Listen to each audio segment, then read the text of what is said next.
we gather here today to celebrate the remarkable achievements of our dear graduates. It is indeed a moment of joy and pride. Ang araw daw na ito ay araw ng galak, ng kasiyahan.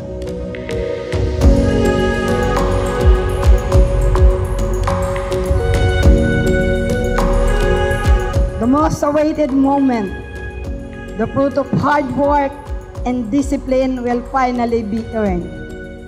It is with great pleasure that the following honors and awards are given to the deserving undergraduate student of the College Department this academic year 2023-2024.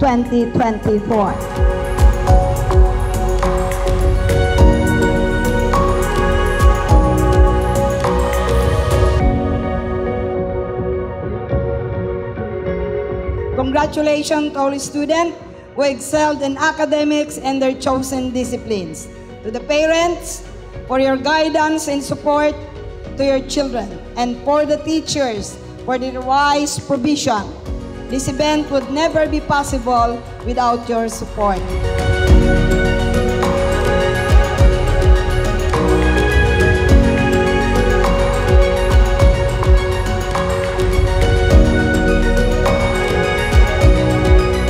Hindi lamang ang inyong mga mahal sa buhay, gayon na rin ang inyong mga professors, ang inyong mga kaklase. Be sure to express your gratitude to them, for their contributions are an integral part of your success story.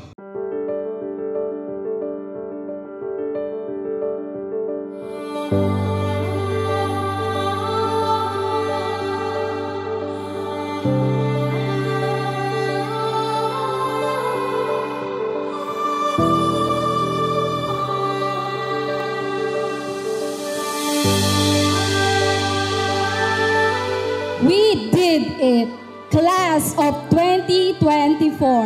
Let our enduring commitment to San Ildefonso College stand as a testament to the transformative power of education and the unbreakable bonds we've formed.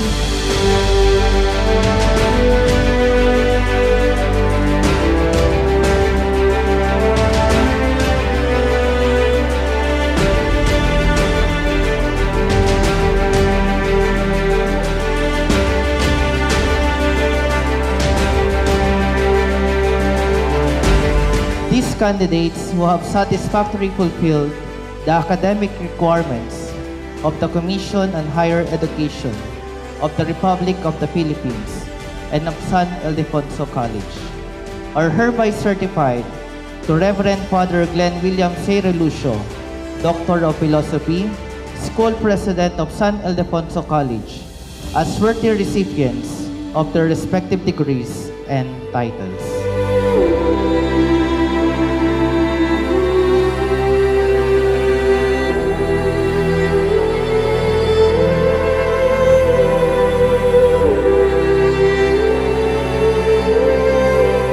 Grades are but a number, and medals and trophies fade over time. But the fulfillment of outdoing yourself is something that even the highest honor or recognition could never match. I am here because I overcame myself. And I am proud to see that you did too, my fellow graduates. You are here because you overcame yourself.